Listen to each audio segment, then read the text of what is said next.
Quiet mind, day 56, addicted to being right. Ego feeds on grievances, reactivity, and the need to prove itself right. You probably know someone who's always upset about something, or maybe that someone is you. Whether it's politics, traffics, their ex, or cold soup, some people seem to live in a near constant state of irritation. What's really happening there? This is ego on a sugar rush, snacking on outrage to keep itself alive.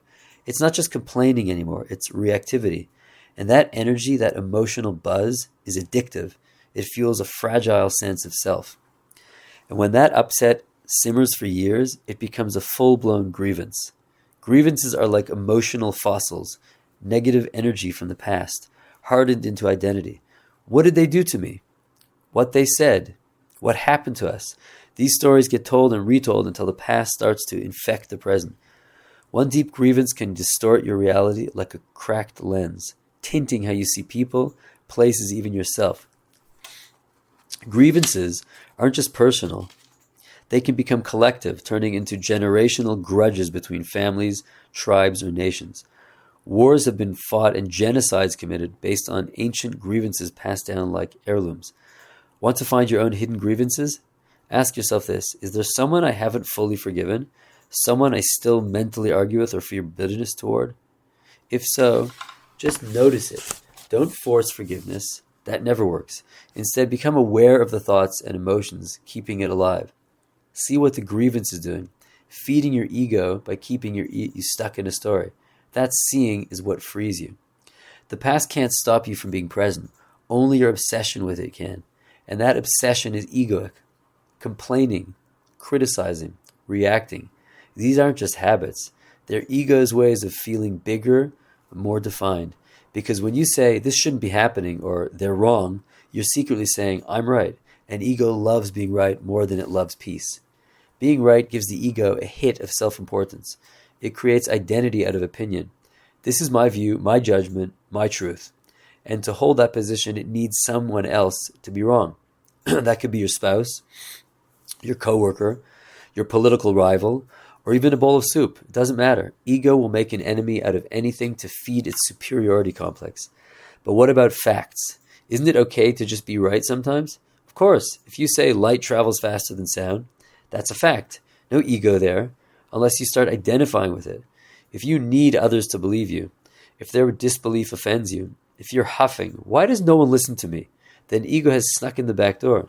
Now it's not just about light and sound, it's about you. The truth doesn't need defending. Reality doesn't flinch if someone disagrees with it. But the ego, it flinches at everything. Even objective facts can become battlegrounds when the I gets involved.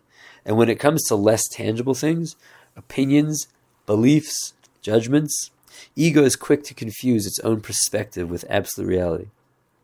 Every ego believes its view is the truth, and it can't separate the facts of life from its reaction to them. This happened becomes, this shouldn't have happened, and suddenly there's conflict. But awareness, simple, quiet observation, is how you break the trance. Awareness sees the difference between what happened and how you feel about it. It gives you space to realize, maybe there's another way to see this. Maybe there's more to the person or situation than the label my ego has slapped on it. On a bigger scale, this I'm right, you're wrong mentality poisons relationships, families, and entire cultures. History is full of people who killed, tortured, and oppressed others in the name of being right. Religious wars, ideological purges, genocides, they all share this core delusion. We have the truth, they are wrong, they must be destroyed. The tragedy? Truth, in these cases, is just a bundle of thoughts, beliefs, stories. And when people cling to thoughts as if they are the truth, humanity descends into madness. Ironically, and maybe a little tragically, many religions spend a lot of time warning people about the dangers of delusion, and they're not wrong to do it. They tell stories, quote prophets, and wave sacred texts around like roadmaps through the fog of human confusion. The Christian tradition, in particular, gets it mostly right when it raises alarms about moral relativism, that slippery slope where nothing is true. Everything is opinion, and reality is just a buffet of feelings. That kind of thinking can lead to chaos. So yes, watch out for the trap of thinking all truths are equal. Some ideas do deserve to be left at the curb. But here's the twist. Even as they warn us not to chase illusions, religions can become some of the most enthusiastic illusion chasers around. That's the bitter punchline, because instead of using truth to guide, they often try to own it. They turn it into a badge, a weapon, or a magic shield, something to swing at doubters and defend at all costs. But truth doesn't work like that. It isn't something you can copyright or collect like rare coins. Truth isn't a story, even a sacred one. It isn't a belief system, no matter how old or poetic. And it definitely isn't a thought, because thoughts can be wrong, fragile, and hopelessly biased. Truth just is. It exists outside your opinion, outside your tradition, and outside your feelings about it. That doesn't make it cold or distant. It makes it trustworthy, but only if we stop trying to capture it like a firefly in a jar and just let it light the way. So what is the truth? You are. Not your ego, not your opinions, but your being. That deep, quiet awareness beneath all your thoughts, that's the one truth that doesn't come and go. And the closer you stay to that, the more your actions, words, and relationships reflect peace, unity, and sanity. You don't need to argue for that truth. You are it.